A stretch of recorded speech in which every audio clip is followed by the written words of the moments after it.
C'est historique. Bonjour Fabrice Almeida. Bonjour à tous. Ce matin, c'est un événement de l'histoire de France qui a retenu votre attention. Le 25 février 1429, Jeanne d'Arc arrivait à Chinon et reconnaissait le dauphin, l'héritier du trône. Mais quelle est la signification de cet événement ?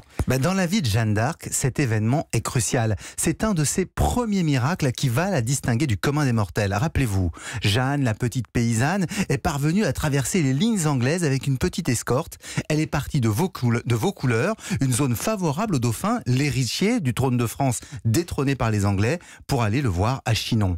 Le dauphin, Charles, avait accepté sa venue, mais quand elle arrive, le 23 février, il hésite à la recevoir. Mais pourquoi cette hésitation ? Sans doute par crainte de se ridiculiser avec une faussaire, alors que l'heure était grave.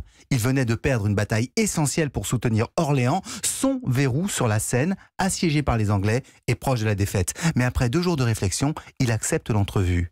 Depuis le XVe siècle, l'histoire populaire veut que le roi l'ait reçu au milieu de ses seigneurs, caché, pour voir si elle le reconnaîtrait. Or, c'est ce qui se produisit. La jeune fille passa l'épreuve et elle lui baisa même les genoux quand le dauphin mentit en prétendant n'être rien. Les auteurs catholiques présentaient cette scène comme un miracle. Mais à la relire aujourd'hui, elle porte un autre sens. C'est-à-dire ? En fait, ce n'est pas Jeanne qui passait une épreuve spirituelle, mais le dauphin qui passait au crible de la popularité. Jeanne incarnait le peuple dans ce milieu élitiste. Le fait qu'elle reconnaisse le prince lui apportait la preuve du soutien populaire. C'était comme si le souverain était investi de la ferveur de ses sujets.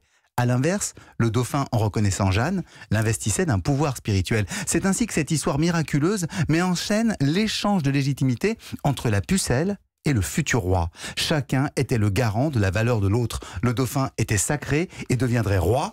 La jeune fille accédait au statut de prophétesse. Elle serait bientôt une sainte.